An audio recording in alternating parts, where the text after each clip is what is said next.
Good morning students. हमारा जो बिंदु चल रहा था वो था क्रिया। पूर्व की कक्षाओं में आपने ये समझा कि क्रिया है उसे हमने कर्म के आधार पर दो भागों में बांटा है। पहला सकर्मक क्रिया और दूसरा अकर्मक क्रिया। इसके बारे में हमने भली भांति जान लिया है। उसके बाद में दूसरा जो प्रकार चल रहा था वो चल रहा था अपना प्रयोग संरचना के आधार पर क्रिया के भेद, जिसमें से हमने क्रिया के प्रयोग संरचना के आधार पर पहला भेद है सामान्य क्रिया, वो जान लिया था कि सामान्य क्रिया किसे कहते हैं। इसके बाद में जो दूसरा भेद है वो आता है संयुक्त क्रिया। दूसरा जो भेद है वो आता है अपना संयुक्त क्रिया। प्रयोग एवं संरचना के आधार पर क्रिया के भेद।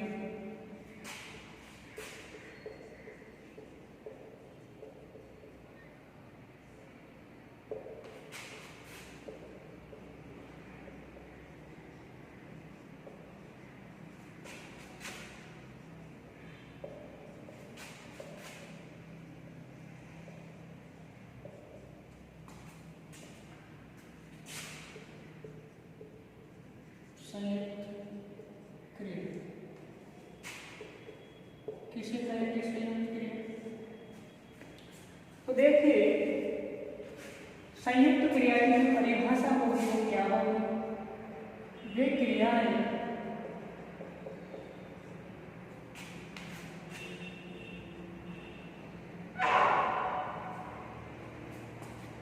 क्रियाएं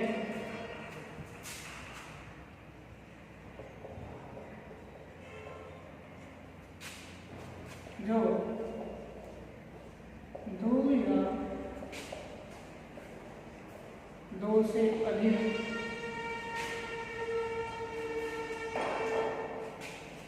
भिन्नार्थक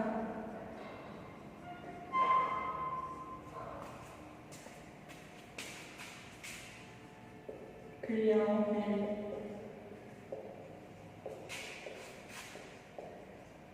मेल से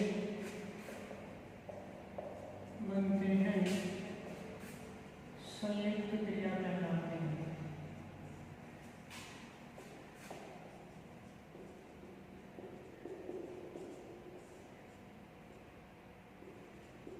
यानी कि किसी भी वाक्य में आप देखोगे तो जहां पर क्या होगा, दो या दो से अधिक भिन्न अर्थ अलग अलग रखने वाली दो क्रियाओं के मेल से किसी क्रिया का निर्माण होगा तो वो संयुक्त क्रिया कहलाएगी। जैसे देखिए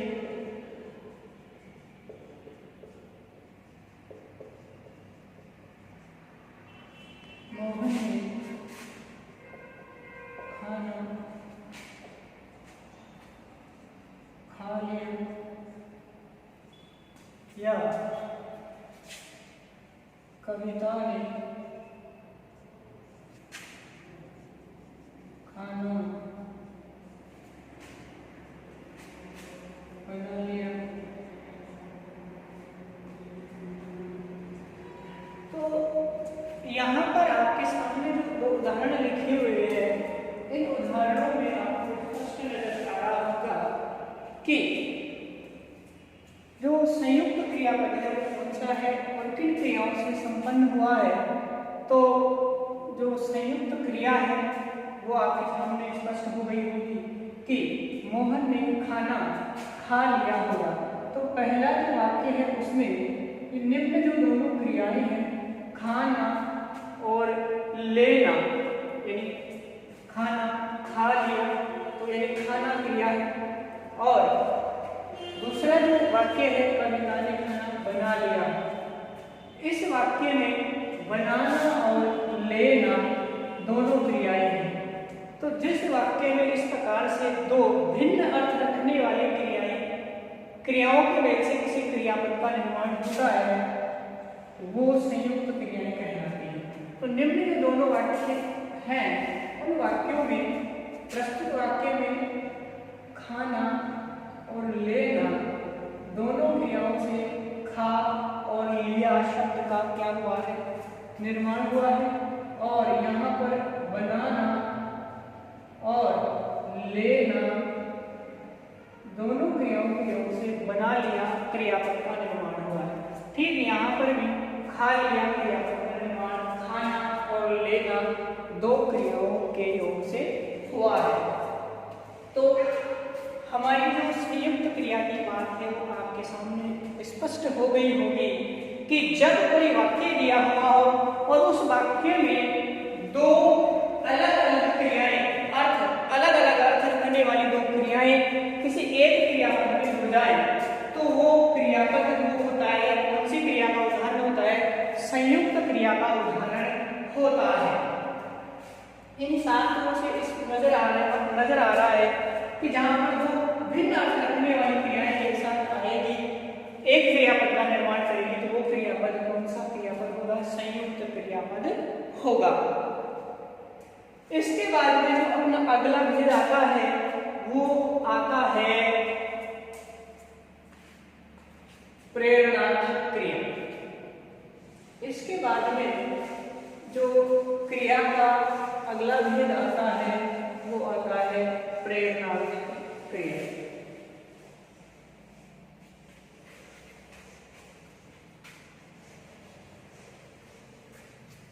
तीसरा जो भेद होगा संरचना के आधार पर वो होगा प्रेरणार्थक क्रिया। किसे कहेंगे प्रेरणार्थक क्रिया? कि जहां पर क्या होगा, प्रेरणा से कोई क्रिया होगी। किससे क्रिया होगी? प्रेरणा से। कि जब वे क्रियाएं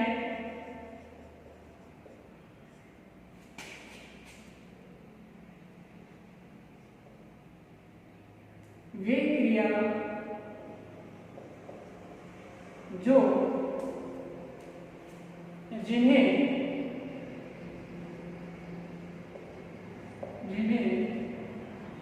कर्ता स्वयं न करके किसी और को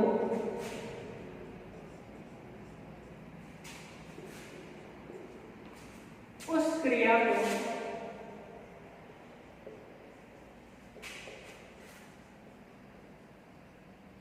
संपन्न करने के लिए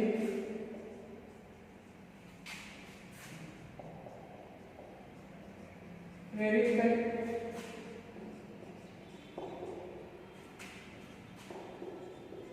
उसे प्रेरणार्थक क्रिया कहते हैं।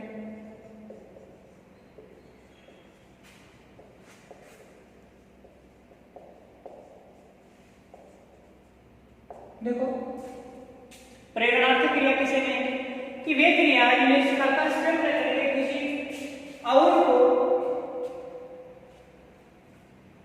को उस क्रिया को संपन्न करने के लिए प्रेरित करे, किसी अन्य को या किसी और को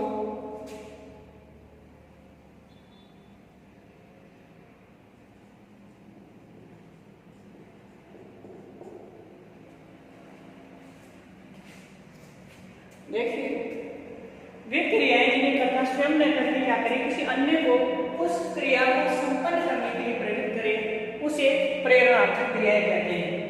देखिए उदाहरण के लिए जैसे कभी कभी आप देखते होंगे कि जैसे सरपंच ने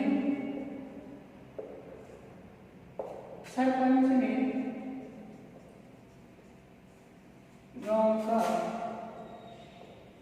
तालाब बनवाया, यानी इसके बाद दूसरा उदाहरण देखो, शिक्षक ने विद्यार्थियों से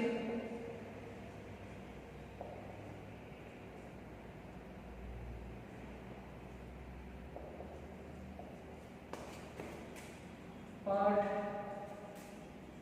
पढ़वाया, राधा ने श्याम से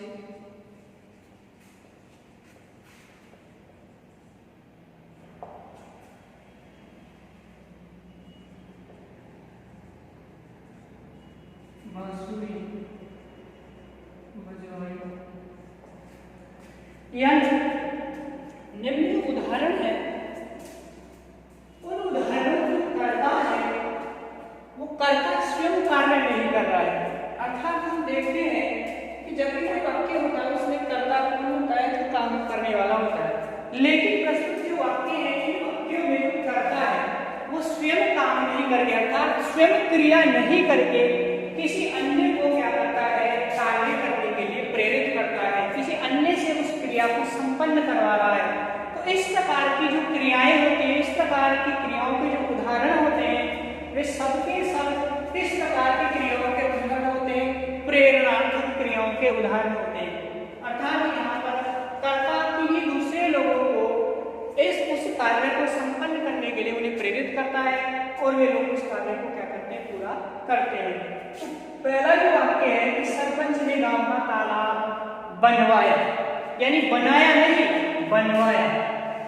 ठीक उसी प्रकार से शिक्षक ने विद्यार्थियों से पाठ पढ़ाया नहीं, पढ़वाया। नेक्स्ट वाला वाक्य है राधा ने शाम से बांसुरी बजाई, बजवाई। अर्थात यहाँ पर जो कर्ता है, उन कर्ताओं ने स्वयं काम नहीं करके जो दूसरे लोग हैं उन्हें कार्य करने के लिए प्रेरित किया और उन्होंने उस कार्य को संपन्न किया। इस प्रकार से निम्न जो वाक्य हैं, इन वाक्यों में कौन सी क्रिया प्रयुक्त हुई है, प्रेरणात्मक क्रिया प्रयुक्त हुई है। कौन सी क्रिया प्रयुक्त हुई है, प्रेरणात्मक क्रिया प्रयुक्त हुई है। इसके बाद में अगला भेद आता है, वो आता है अपना कौन से वाला, पूर्वकालिक क्रिया। पूर्वकालिक क्रिया, तो अगला जो भेद पढ़ेंगे पूर्वकालिक क्रिया। यानी यहाँ वाली जो बात है आपकी स्पष्ट हो गई होगी कि जहां पर कर्ता स्वयं कार्य नहीं करके किसी और को उस कार्य को संपन्न करने के लिए प्रेरित करे, तो वहां पर कौन सी क्रिया होती है, प्रेरणात्मक क्रियाएं होती है। ठीक इसके बाद वाला जो भेद आता है वो आता है अपना पूर्वकालिक क्रिया।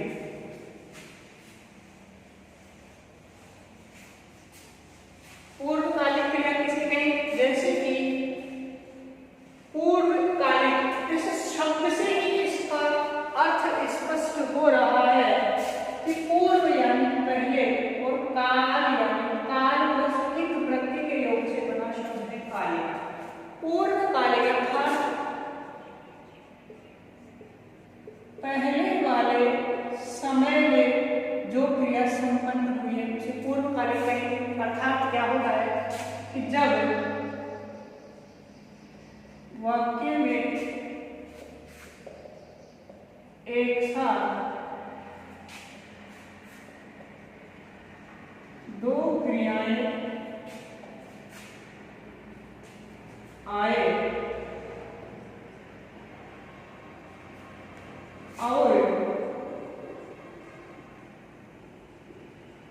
उनमें से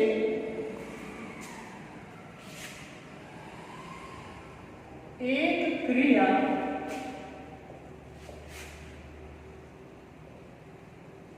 दूसरी क्रिया से पहले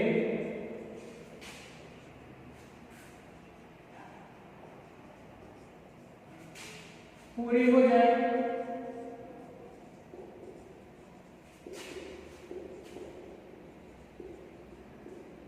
तो उस क्रिया को अर्थात पहले जो क्रिया पहले पूर्ण या पूरी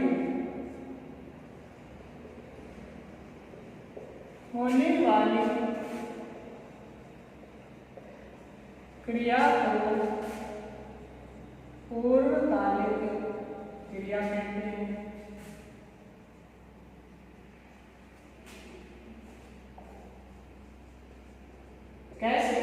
देखिए कि परिभाषा है हमारी कि जब वाक्य में एक साथ दो क्रियाएं आए और उनमें से एक क्रिया दूसरी क्रिया से पहले पूरी हो जाए तो पहले पूरी होने वाली क्रिया को क्या कहेंगे हम? पूर्वकालिक क्रिया कहते हैं। जैसे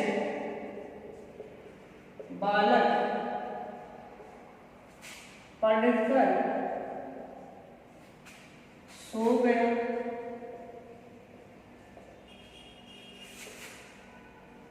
श्याम खेलकर पढ़ रहा है,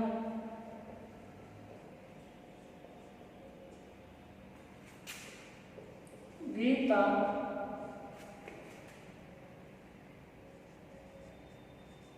खाना बनाकर खा रही है। यानी निम्न जो तीनों वाक्य हैं, बालक पढ़कर सो गया, श्याम खेलकर पढ़ रहा है, गीता खाना बनाकर खा रही है, यानी निम्न वाक्यों में पहले हम ये पता लगाएंगे कि कौन कौन सी क्रियाएं हैं। यानी अगर किसी वाक्य में एक ही क्रिया हो तो उस वाक्य में पूर्वकालिक क्रिया नहीं हो सकती है। इसलिए पहले हम दोनों क्रियाओं को पहचानेंगे। तो निम्न जो वाक्य हैं, इन वाक्यों में पहला जो वाक्य है उस वाक्य में पढ़ना और सोना, उसके बाद खेलना और पढ़ना, खाना और बनाना, इसके अलावा भी आपको एक दो क्रियाएं और नजर आ रही होगी। ठीक है ना? तो देखो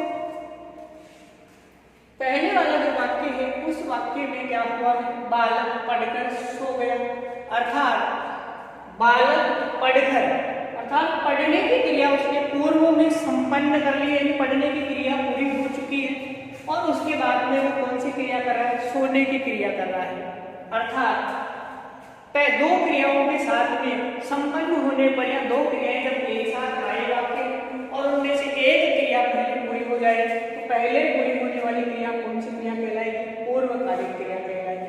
तो निम्न जो वाक्य है उसमें पढ़ना क्रिया क्या है? पूर्वकालिक क्रिया। ठीक इसी प्रकार से दूसरे वाला जो वाक्य है उस वाक्य में खेलना क्रिया क्या है? पूर्वकालिक क्रिया। ठीक इसी प्रकार से तीसरे वाला जो वाक्य है उस वाक्य में बनाना और खाना जो क्रिया है, तो बनाना क्रिया क्या है? पूर्वकालिक क्रिया। यानी खाना इसमें क्रिया नहीं आती, यहाँ पे बनाना और खाना। पहले वाला खाना क्या है? ऑब्जेक्ट है, कर्म है। यहाँ पे बनाना और खाना दो क्रिया है। तो इसमें पहले कौन सी क्रिया पूरी हो रही है? बनाने की, अर्थात खाना उसने बना करके क्या कर रही है? खा रही है, खाने की क्रिया दोबारा कर रही है। दूसरा जो कार्य है, दूसरी क्रिया है वो खाने की कर रही है। तो पहले जो क्रिया संपन्न हो जाती है वही क्रिया क्या कहलाती है? पूर्वकालिक क्रिया कहलाती है। अर्थात निम्न जो तीनों वाक्य हैं, पहले वाले वाक्य में पढ़कर, दूसरे में खेलकर और तीसरे वाले वाक्य में बनाकर, इन शब्दों में पढ़ना, खेलना और बनाना कौन सी क्रियाएं हैं? पूर्वकालिक क्रियाएं हैं। अर्थात एक कॉन्सेप्ट ये निकल के आ रहा है कि जो मूल धातुएं होती हैं उन धातुओं में कार्य शब्द लगा देने से या कार्य प्रत्यय जोड़ देने से क्या होता है? पूर्वकालिक क्रिया का निर्माण होता है। क्या होता है कि धातुओं में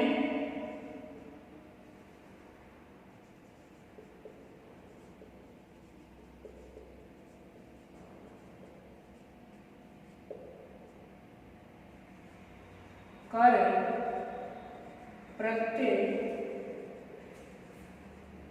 जोड़ने से पूर्वकालिक क्रिया का निर्माण होता है।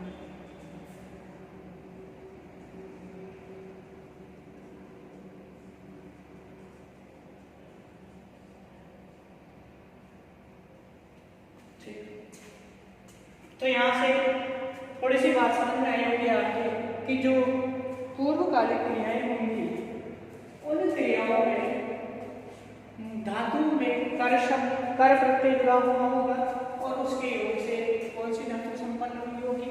पूर्वकालिक क्रिया।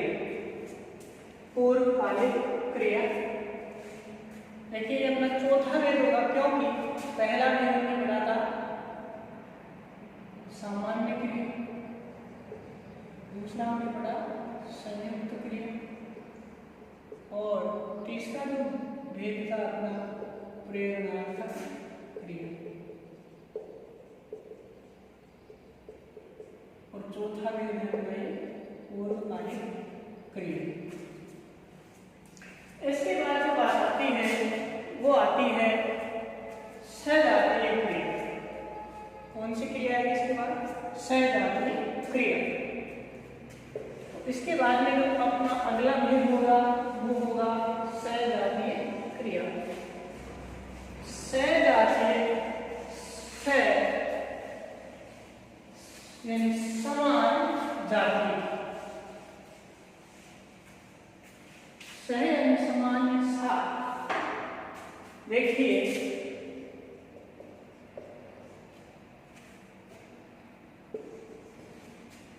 तो इसका नंबर है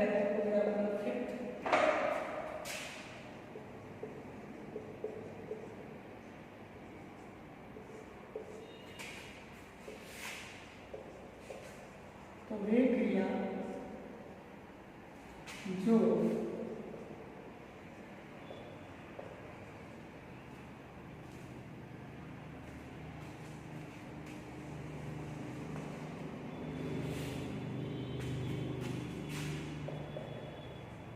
वाक्य में एक ही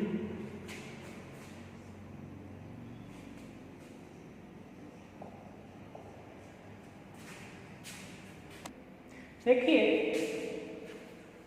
यूं लिखेंगे कि जब किसी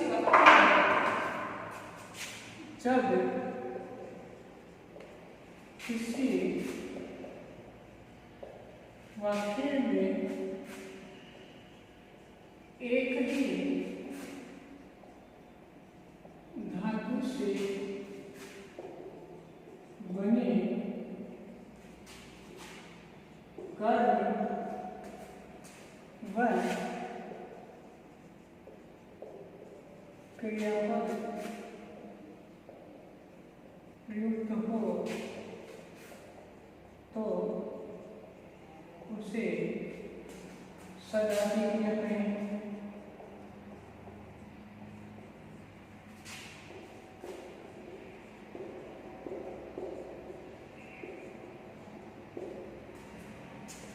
देखिए जैसे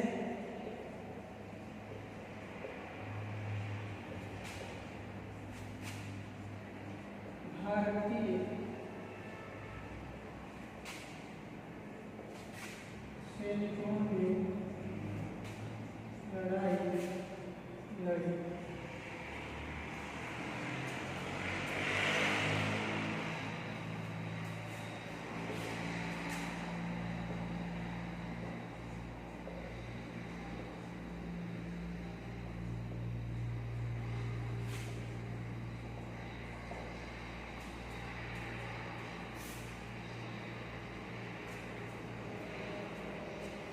देखो यानी सजातीय क्रिया किसे कहेंगे? यानी जब किसी वाक्य में जो कार्य और क्रिया है वो दोनों एक ही धातु से बने हुए हो तो उन्हें उस क्रिया को कौन सी क्रिया कहेंगे? सजातीय क्रिया कहा जाएगा। यानी वाक्य में जो कर्म होगा और जो क्रिया होगी वो एक ही धातु से बने हुए होंगे तो आने वाली जो क्रिया है वो कौन सी कहलाएगी? वाक्य में सजातीय क्रिया कहलाएगी। कौन सी क्रिया कहलाएगी? सजातीय क्रिया कहलाएगी। ठीक है, यानी लड़ाई और लड़ना यहाँ पर दोनों शब्द एक ही धातु से संपन्न है। यानी लड़ना लड़ जो धातु है उससे बने हुए हैं लड़ाई और लड़ी शब्द। इसी प्रकार से जो खेल शब्द है उसी से क्या बना हुआ है? खेल और खेला। इस प्रकार से दोनों यहाँ पर जो खेलना और लड़ना दोनों शब्द और इन दोनों में प्रयुक्त जो कर्म है लड़ाई और खेल दोनों क्रिया और कर्म एक ही धातु से निर्मित है। इसलिए निम्न दोनों वाक्यों में लड़ी और खेला क्रियाएं कौन सी क्रियाएं कहलाएगी? सजातीय क्रियाएं कहलाएगी। यानी एक ही जाति की क्रिया हो गई और एक ही जाति का क्या हो गया? कर्म हो गया। तो निम्न दोनों वाक्यों में खेला और लड़ना सजातीय क्रिया हो गई।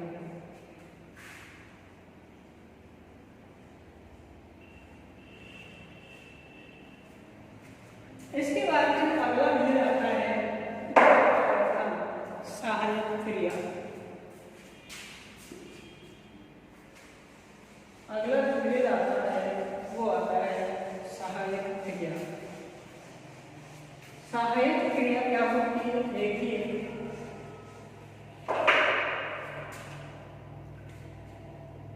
छठा जो भेद है वो है अपना सहायक क्रिया।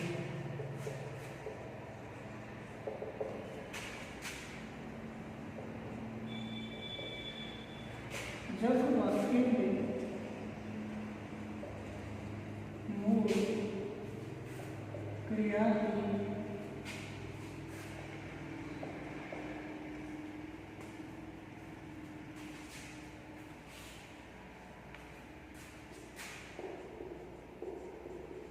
वाले पदों को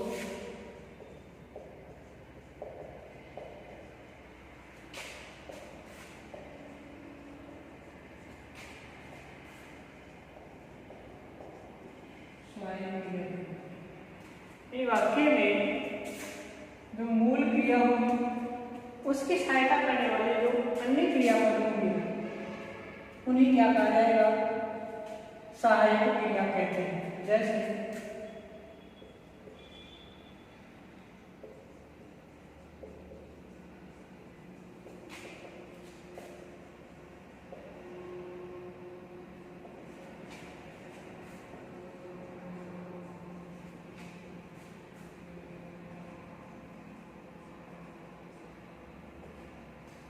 रख रही है,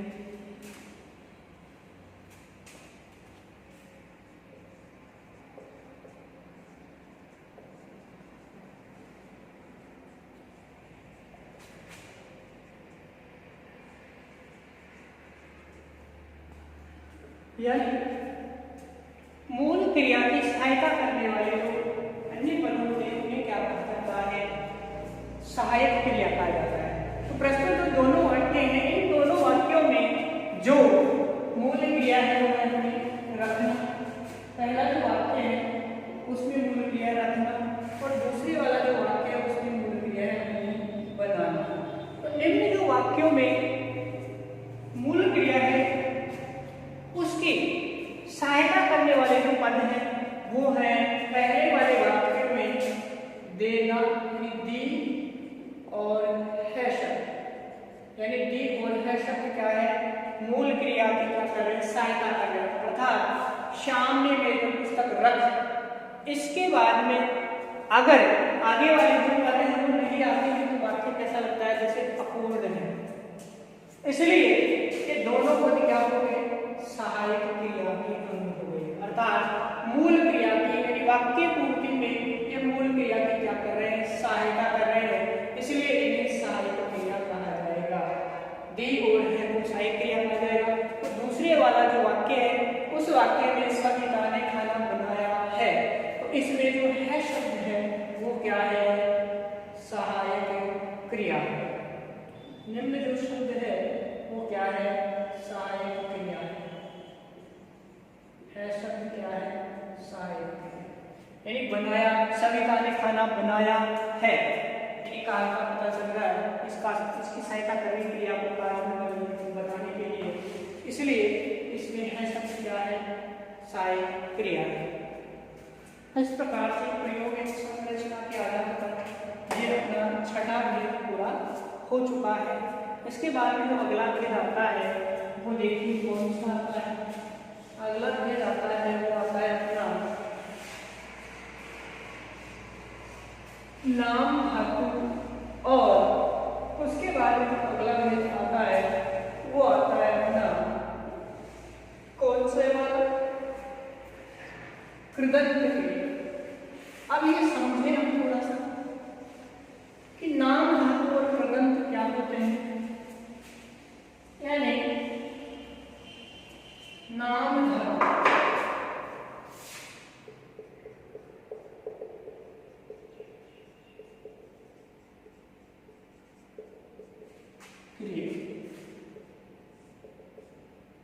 एक होती है कृदंत क्रिया।